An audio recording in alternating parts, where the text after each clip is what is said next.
any form going forward? I don't know. I'm not a very political person, but I do have beliefs. I have morals, and I'll always stand on those and be true to who I am. And I think people are going to take it how they want to take it, but I've never even really said anything about that. And so when it comes just to protecting young girls in sport and women in sport, I feel very strongly about that. I think that's why you have Title IX. That's why you have some of the greats in women's sport. Right now, the WNBA is trembling.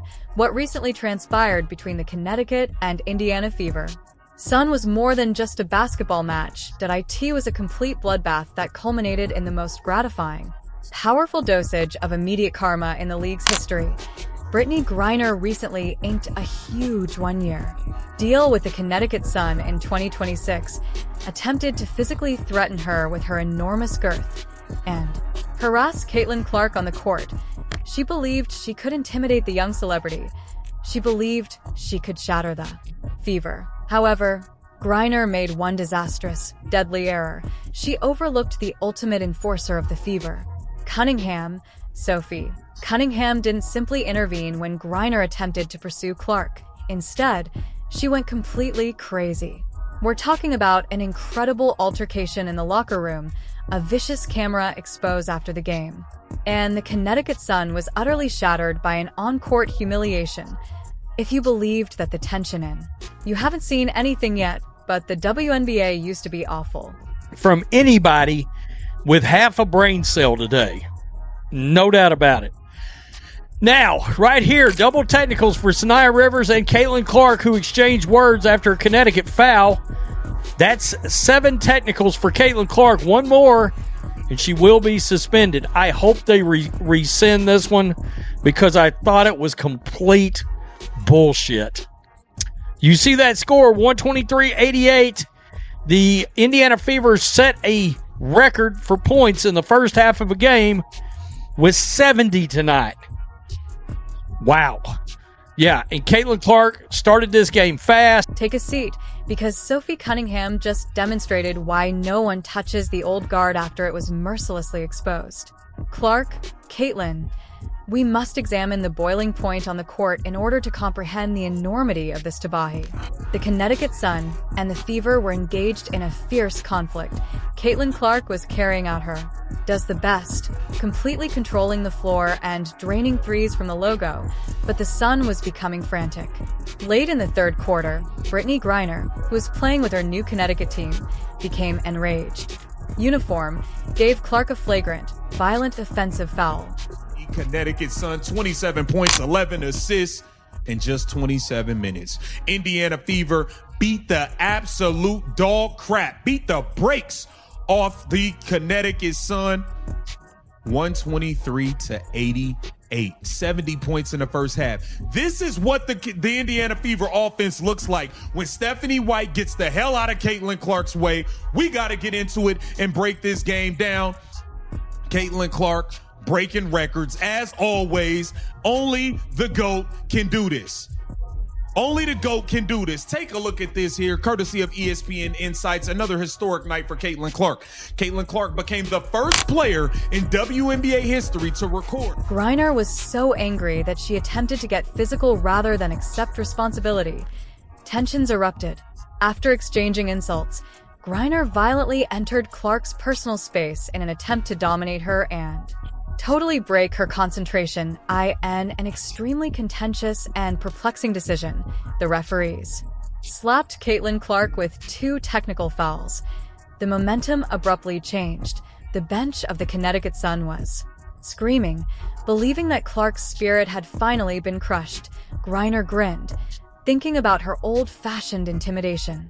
Strategies had been effective against the league's new face. However, the Indiana Fever coach subsequently made an adjustment that altered the season's whole trajectory. The Fever acquired Sophie Cunningham in a trade prior to the 2025. Marched off the bench after securing a new contract for this 2026 run. Additionally, Buddy, she wasn't merely entering to. She was coming in to deliver a harsh message. Therefore, she was playing traditional defense. The ball was inbound immediately following the foul call. And Cunningham met Griner's gaze right away. That same moment, Cunningham made the decision to terminate the the hopes of the Connecticut Suns at that moment. How about instantaneous karma? Cunningham descended the court, grabbed a flawless feed from Clark, and icily buried a huge three-pointer in Griner's face. She continued to humiliate the Suns' defense even after the stadium descended into complete anarchy on the subsequent possession. Cunningham completed a contested layout after driving hard to the paint and absorbing contact with Griner for a single, powerful play. Nice little drive. And hits the little floater. That's good stuff. This is my boy Venom. Welcome back, Venom. Venom Reacts. Go subscribe. He's back after his auto accident. And he was away for some days. He is straight up back. And he's going to be calling this on this Ty Harris to CC situation. Oh my gosh, Caitlin Clark is cooking. Come here, Sanaya. Step back. Oh my gosh. Give that guy your map. Curling on the screen. Come here. Curry 3. Bang. C22. What's up, Venom? Good to see you back, man. No doubt about it. His channel is growing. Talked to Venom tonight before the game. Good stuff. Good stuff. Caitlin again. Way out. Bam. Knocks it down from way outside. Good stuff. Absolutely good stuff. Caitlin Clark, let's see it. This is going to be an and one. She going to drive. Pull up another little floater. And the and one. That was... In essence, Cunningham went on a solo, game-ending run. She gave Griner a direct glance, silenced them entirely by pointing straight at the Suns' bench. The contagious energy of the fever took full control. Paralyzing the Sun, Indiana became victorious, winning by a wide margin. Brittney Griner was left looking in shock at the scoreboard. However, the true drama, the ultimate tabahi, was only beginning to get off the court. Even though Cunningham was humiliated on the court, what he did after. The WNBA front office is in complete panic over the last buzzer. Cunningham did not hesitate. She did not silently withdraw to the changing room. Massive viral videos and bombshell insider revelations claim that Cunningham went all out on the Veterans Center while standing right in front of the media cameras. She avoided using standard, heavily prepared PR responses. Important to protect. Do you think, I guess, along the line like that, it goes against perhaps some people might say, hey, for the trans community, this could be something that could come back on us or be targeted against us. Like, how do you, I guess, view that sort of critique? Like I said, I extend love and I don't dislike anyone. Like, I think there is room for absolutely everyone here. And I think there's room to love everyone. And I truly think when you get people in the same room and you have conversations, you actually have a lot in common with a lot of people. And so I'm there to love, but I'm also there to love biological women. And I think that there are rights that need to be protected. And like I said, I'm going to stand true to that. I'll never falter in my beliefs in that, but I have never once said I hated the trans community. Like I said, I think there's space for everyone. Sophie, what about Connecticut tonight? Tell us a little bit about the game. What are you thinking about Pease or Garden Brittney? You know her so well. Yeah, I think it has been so fun. I played with BG for 6 years, and so I know her like the back of my hand. And as of late, she's been playing really good. She's been playing like OG Brittney, and so we have our hands full down in the paint. I really think actually Connecticut is playing really good as a whole. I think everyone's playing their role really well from top to bottom. They don't go out there and do anything outside of what they do, and that makes it difficult. And so yeah, you could look at standings and where they're at in the league, but when you do that in this league, you're going to get beat by 50. And so we have one more game before break, and we cannot take this game lightly at all. And so we have to come out with following our scout. She made it very evident that the old guard's attempts to intimidate were being physically targeted. They will be thoroughly demolished on national television as a result of Caitlin Clark. She basically recounted the whole.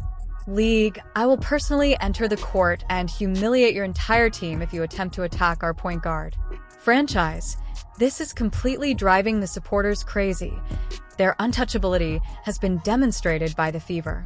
And veterans who utilize intimidation are discovering that their strategies are totally ineffective against the basketball's new age. The Connecticut Sun was completely destroyed by the ultimate instant karma when they attempted to play dirty. Sophie Cunningham solidified her position as the ultimate enforcer while Brittney Griner attempted to test the fever. Throughout the WNBA, comments that some would deem controversial. She's a teammate of Caitlin Clark. She plays on the Indiana Fever. And she was the one that got into it with a player a few weeks ago where she just pointed in her direction and kept pointing in her direction. That's Sophie Cunningham. Well, anyway, she made some comments that were deemed relatively controversial about a week or so ago. I don't know when it was. And she said she wasn't backing down from her comments. And it was regarding trans athletes in women's sports. Matter of fact, she went so far as to say she doesn't think her comments were controversial at all. She shared her opinion on a polarizing topic in an interview with ESPN this week where she claimed she felt a duty to, quote, protect young girls in a locker room or young girls in sport who shouldn't have to go against biological men. That's what she talked about. She was asked to expand on the quote when meeting with the media on Wednesday, and she made it clear that's how she feels. Quote, I said what I said, Cunningham told reporters. But rather than me just saying that, let's hear from Sophie Cunningham herself. Listen to what she had to say. Talked about wanting to protect young girls who shouldn't have to go against biological men. Just can you expand your viewpoint on that? I mean, I think I said what I said. I think it's kind of common sense. And I think I'll always believe in that. I think it's really important to protect children. And that's little girls who are also involved in that category. And so I stand on what I said, and I always believe that. I stand with Sophie Cunningham. I stand with Riley Gaines. I stand with them both. I have 2 daughters. They don't participate in sports, but if they did, that would be my position. And I think it's important to emphasize what Sophie Cunningham said a bit further. She said, I think I'll always believe that. I think it's really important to protect children and that little girls who are also involved in that category. So I stand on what I said, and I will always believe that. She claims she's not a political person, but she does have morals and beliefs, and she will always stay true to them. When asked if her stance could negatively impact the trans community, Cunningham said she's not speaking out of hate. She doesn't dislike anyone. She says, quote, I think there's room for absolutely everyone here, and I think there's room to love everyone. I truly think when you get people in the same room and you have conversations, you actually have a lot in common with a lot of people. I'm there to love, but I'm also there to love biological women, and I think that there are rights that need to be protected. And like I said, I'm going to stand true to that. I'll never falter in my beliefs in that, but I have never once said I hated the trans community. Like I said, I think there's space for everyone. I can't applaud her enough. This notion that you're hating on the trans community because you are not a proponent of them participating in female sports is utterly ridiculous. Sophie Cunningham said every word right on the money. There's no hate involved. There's only love we're talking about. But what happened to loving girls who are born biologically as girls? What about their rights? What about fairness associated to them? I want to know exactly what you guys think about this crazy, ultimate drama. Was Sophie Cunningham just totally ruin the season for the Connecticut Suns? Make sure to share your unvarnished thoughts in the comments below to ensure you never miss another thrilling WNBA breakdown. Ring the bell, hit the like button, and subscribe. Yar. This script is loaded and completely locked. Watch the views after sending this directly to your cloud workflow. Roll in. When you're prepared for the next one, let me know.